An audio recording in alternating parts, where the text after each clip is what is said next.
Welcome back to the deep dive.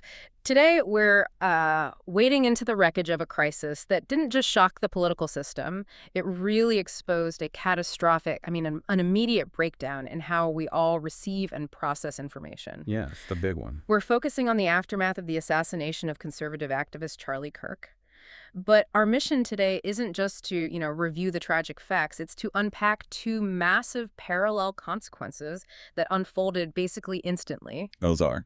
First, the explosion of real-time misinformation, which was heavily fueled by generative AI.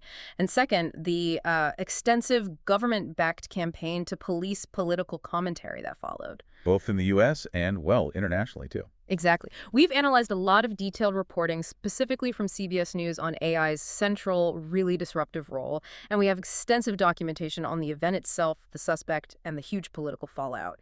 This whole thing is really a deep dive into the most dangerous intersection of political violence and our modern digital ecosystem.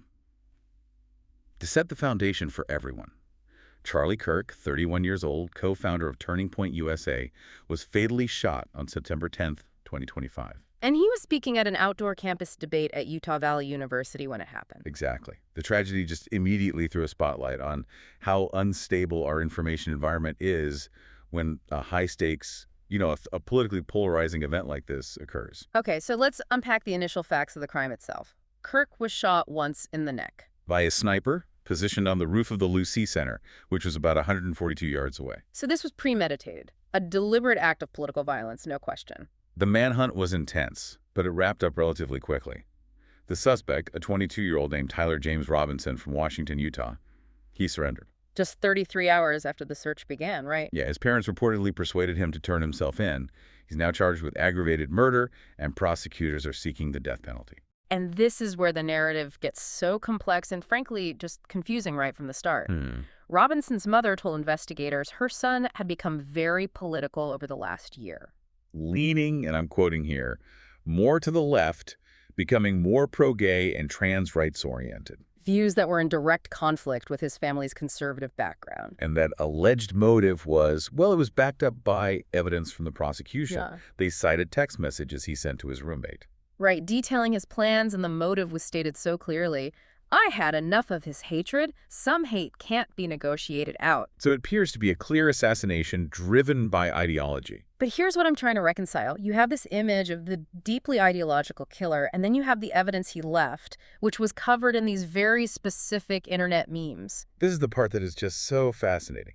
So investigators recover a bolt-action hunting rifle, the spent and unfired cartridges. They were inscribed with references that are this perfect, bizarre blend of high-stakes ideology and hyper-specific internet culture. It's a pure product of the digital age. Totally. This wasn't just some political fanatic using old slogans. You had the anti-fascist anthem, "Oh, Billa Chow," right next to something like a furry online roleplay reference. Dotus Bulge OWO, what's this? Exactly. And then a video game code. Hey, fascist, catch Euro A, which I guess is the sequence to summon a bomb in the game Helldivers 2. Right, so this complex mix of ideological violence, digital jargon, these really esoteric references, it just immediately shattered the media's ability to create a simple narrative. Was he a radical leftist, a troubled gamer, a blend of everything? The digital evidence just complicated everything from minute one. And that set the stage for the massive information breakdown that came next. Which brings us to the real core of this deep dive. The AI failure. Within hours of the shooting, the traditional flow of verifiable information was just completely compromised by AI tools designed for speed over, accuracy. It's a terrifying case study in real-time crisis failure.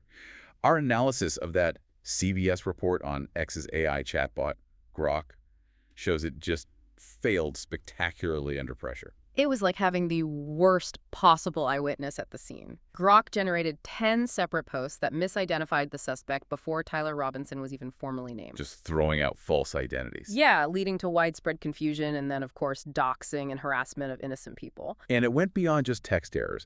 Grok was literally manufacturing new visual evidence. The altered photo enhancements of the FBI's photos? Exactly. And this is the critical part. The Washington County Sheriff's Office actually reposted one of these AI-enhanced images. Oh, wow. They had to issue an update later confirming the image had distorted features, making Robinson look older than 22. So you have AI actively fabricating forensic-level details that law enforcement then relied on. The level of contradictory facts is just unbelievable to me. Grok generated posts saying Robinson's voter registration was both Republican and nonpartisan. When records show he was nonpartisan. And even more disturbing, Grok posted a dozen times that Kirk was still alive the day after his death. It was labeling confirmed reports, like the FBI's reward offer, as a hoax. And this all points to a fundamental sort of conceptual failure. S. Shyam Sundar from Penn State's Center for Socially Responsible AI. He really defined why this happens. What did he say? He noted that these tools operate on probability. They're large language models. They're trained on historical static data.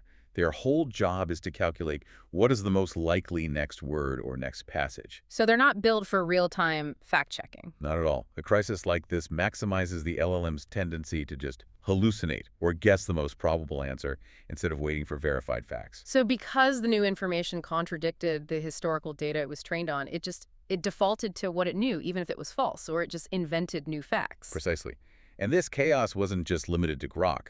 The AI-powered search engine Perplexity, its XBot, it described the shooting as a hypothetical scenario. A hypothetical scenario. The whole context got so polluted so fast that Utah Governor Spencer Cox had to warn that foreign adversaries, Russia and China, were using bots to spread disinformation and encourage more violence. So on one hand, you have these algorithms just generating chaos, polluting the digital world. Yeah.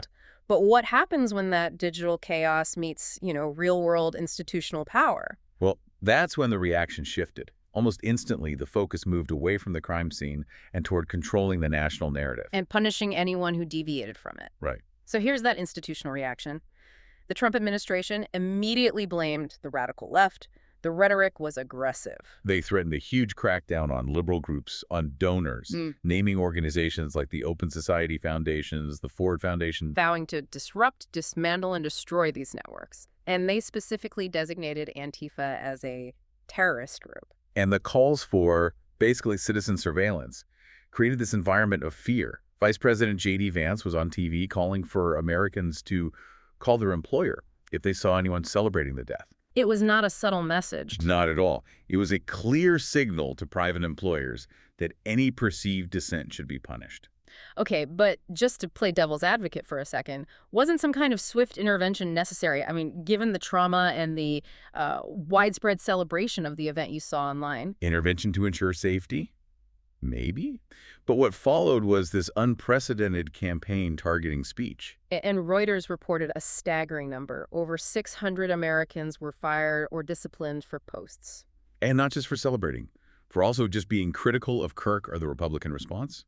The chilling effect was immediate. And the grounds for termination showed just how broad this suppression was. People weren't just fired for overt hate. They were fired for quoting Kirk's own words back. The Austin Peay faculty member killed. Exactly. Terminated for sharing Kirk's previous quote that some gun deaths are worth to have for the Second Amendment.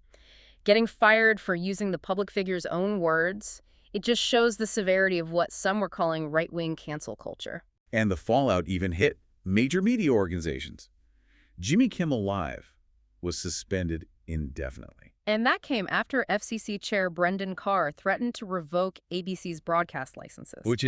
That's a huge threat. This wasn't just some political spat. This was the government's communications regulator leveraging immense power because Kimmel criticized the attempt by the Mangjaya gang to score political points. Revoking a broadcast license is the nuclear option for the FCC. It's incredibly rare. The threat alone showed how far officials were willing to go to control the narrative. And that control went further. MSNBC fired analyst Matthew Dowd after his commentary.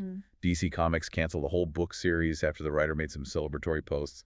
It was a powerful, concerted institutional effort. Let's shift the focus now, broaden the lens a bit to the global reaction and the legal battles this all provoked. Sure. So, while many world leaders offered condolences, European right-wing populist leaders like Orban in Hungary and Bardella in France, they seized on it. To condemn the political left, urging efforts to stop the hate-mongering left. But the global perspective wasn't unified at all. You saw that division when the European Parliament actually rejected a motion for a minute of silence. Right, and they cited Kirk's highly controversial views, his supremacist, racist, anti-abortion, and pro-Russian stances. It showed a stark disagreement over whether he was a martyr or, a polarizing figure. And back at home, there was this quiet but really telling suppression of official data. The U.S. Department of Justice, they quietly removed a 2024 study. Titled, What NIJ Research Tells Us About Domestic Terrorism. And the reason for removing it is so critical, isn't it? It is, because that study showed that white supremacist and far-right violence continues to outpace all other types of terrorism. A fact that directly undercut the administration's whole narrative, blaming the radical left. Removing the data was just an explicit act of political narrative control. And at the same time, the administration took action against foreigners in the U.S. The State Department warned it would review and revoke visas for immigrants found praising, rationalizing, or making light of the assassination. Extending the policing of speech beyond citizens to include immigrants. And of course, the legal fallout began almost immediately. Fired educators and others started filing federal lawsuits, alleging their First Amendment rights were violated. And the legal theory here is really sophisticated. They're arguing that the government pressure, whether it was explicit or implied on private employers, it turned those firings into a form of state action. Which would violate constitutional free speech protections. It challenges that traditional line between public and private employment, doesn't it? It does. It suggests that when the government dictates acceptable political speech, the First Amendment should apply even if your paycheck comes from a private company. The lawsuits basically frame this whole campaign as an organized attempt to suppress political opposition. So when you put it all together, what our deep dive really shows is how a political tragedy became the catalyst for two major linked crises. You had unstable AI tools, designed for speed, converging with weaponized rhetoric from the highest levels of government, creating this perfectly chaotic information environment. Which was then swiftly followed by severe institutional pressure to police public dissent. So what does all this mean for you, the listener? Well, the focus shifted almost instantaneously from solving a crime to controlling a narrative and punishing anyone who deviated from that prescribed appropriate reaction. Yeah, and you're left in this situation where algorithms are actively generating false facts and misleading images, while actual human citizens are facing termination, doxing, legal action. Just for expressing controversial opinions. It forces us to confront this terrifying new reality. When the most advanced digital tools are demonstrably unreliable, when they're polluting the well of information in a crisis. But the consequences for human speech are swift and severe. Are we prioritizing digital speed and political control over democratic freedom? It really leaves you wondering, when the algorithms are unreliable and the institutions are actively suppressing information, who or what is truly being held accountable for all the chaos that results?